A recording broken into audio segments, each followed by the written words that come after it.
Hello everybody, welcome back to the channel. Happy whatever day this is. This little ditty is called Underground, Overground and comes from a book called Prince Harry's Ginger Nuts, a book of comic verse. The hamster died on Sunday, my daughter's life in tatters. To a 6-year-old with few friends, this problem really matters. To me, the corpse disposal was a more pressing case. My Viking funeral loo proposal sent horrid shocks about the place. 2 years this little rodent had been her company night and day, a responsible companion when Daddy went away. It didn't make her stay out late, answer back, or make a scene, throw serviettes in restaurants, or not tell us where she's been. The hamster's rite of passage to the furry afterlife was achieved in gentle sleep without a squeak of pain or strife. Oh, the indecision where to plant the little geezer. For the interlude of mourning I reverently popped him in the freezer. In a snappy bag he lay in state, entombed in twinkly ice, apart from once an era when defrosted with some pies. I thought of posting him abroad, or banging up some drippy pipe, on a stick for reaching cobwebs, or a saddle for a bike. A trendy gear stick knob, or fur for polishing cue ball, a flashing dashboard warning light for when your car's about to stall, a little boiled egg cosy, or add a zip to make a purse, affix an upside-down watch as a timepiece for a nurse. It could be used to mop ill people's brows, or if they're getting colder, take the temperature, replace the thermometer in his bottom as a holder. It could function as her attack alarm, if when squeezed he'd still squeak clear. With lens in mouth and rectum he'd bring distant objects near.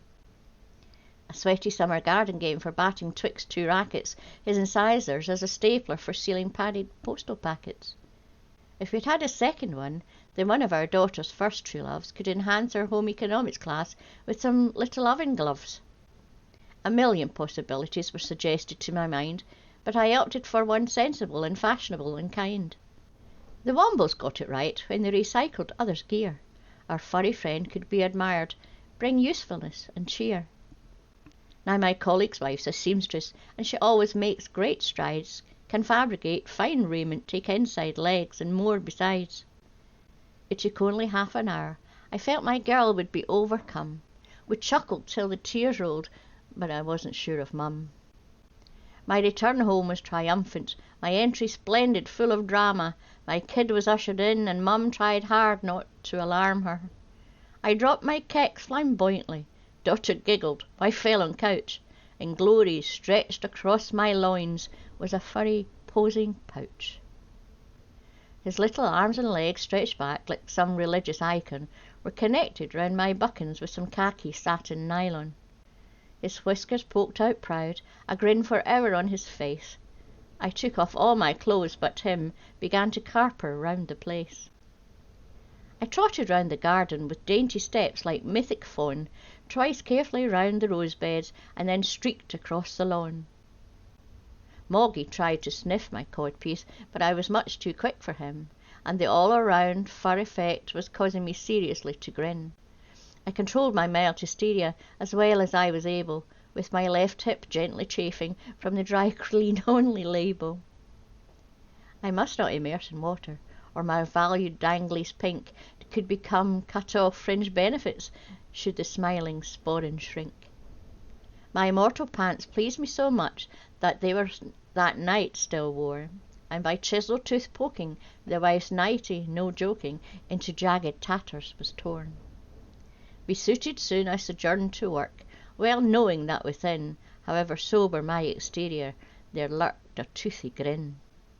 A frenetic day at work then, pacing fitted tufted shag, not knowing large incisors on my trousers were to snag.